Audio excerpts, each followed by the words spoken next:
Welcome everybody. Today we're talking about the $16 billion portfolio of WorldQuant, a highly successful and sophisticated quantitative hedge fund on Wall Street. So quantitative hedge funds are slightly different from your macro hedge funds or your long short hedge funds in that they use very complex statistical models, they use alternative data and very powerful algorithms to predict short-term stock price movements. And so typically they'll turn over 30 to 40% of their portfolio quarter on quarter. But sometimes when you look at the aggregate portfolio, you can see trends within them, and that's what we hope to do today. Fun fact about WorldQuant's model is that outside the 1,000 odd quantitative researchers that they actually have this platform called WorldQuant Brain, which is 150,000 registered PhDs and very advanced traders that submit their prediction models to WorldQuant, and WorldQuant can use it commercially. They do this in exchange for getting a job, getting a consulting gig. But how awesome is that they get to leverage all this brain power? It's pretty smart. So the top 5 holdings make up about 17% of the portfolio. And it was a bit surprising, but it's all big tech. Now they have trimmed most of those positions, so they are taking profit. I think the sector composition is largely the same from last quarter.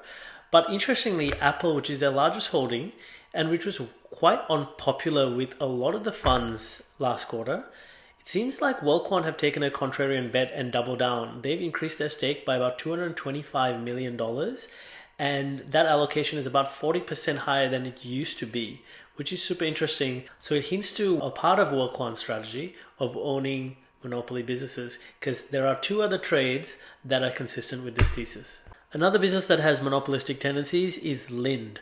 Lind is the largest manufacturer of industrial gas, and it's also a leader in the hydrogen energy production space. WorldQuant used to own only $2 million worth of stock, but they've upped that by $148 million in the last quarter. Now, Lind has about $10 billion of projects in backlog.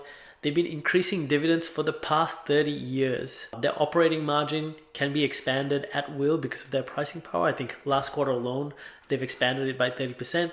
So it's an interesting defensive stock that WorldQuant chooses to own. It probably balances out their portfolio. The next monopoly bet is Philip Morris. So Philip Morris is a traditional cigarette maker that is aggressively pivoting to smoke-free products. They own IQOS and Zyn. Zyn makes up 80% of the nicotine pouch market. And if you look at the sales in the last 6 years, it's averaged 110% of growth each year.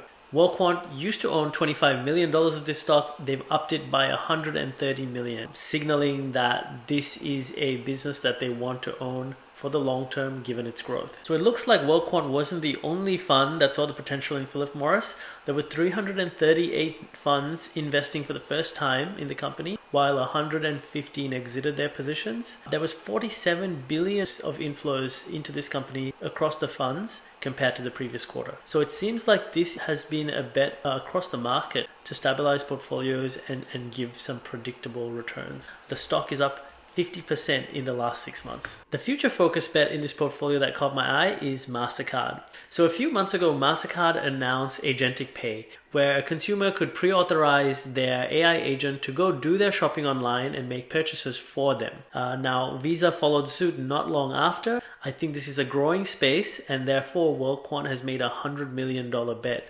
increasing their exposure to MasterCard by 60% because of it. So in summary, while WorldQuant is a quantitative trader with lots of portfolio turnover, their biggest bets have been in defensible monopolistic businesses. Apple with their pricing power and brand, Target set to benefit from the impending rate cuts, Lind being a leader in the oil and gas space, especially in a limited supply environment, T-Mobile with their infrastructure, they're almost number 1 in the US in terms of subscriptions, and they're poised to benefit from the data and AI usage, as well as Philip Morris and their rapidly growing smoke-free product category. Next up, I hope to cover the somewhat controversial hedge fund manager Bill Ackman and his fund Pershing Square Capital Management. He's in the news a lot, he's got a lot of strong opinions, and last quarter he made a strong bet. It wasn't in his portfolio previously, and it takes a big chunk of his portfolio now. If you want to know what that is, hit the subscribe button, and I'll see you in the next one. Cheers.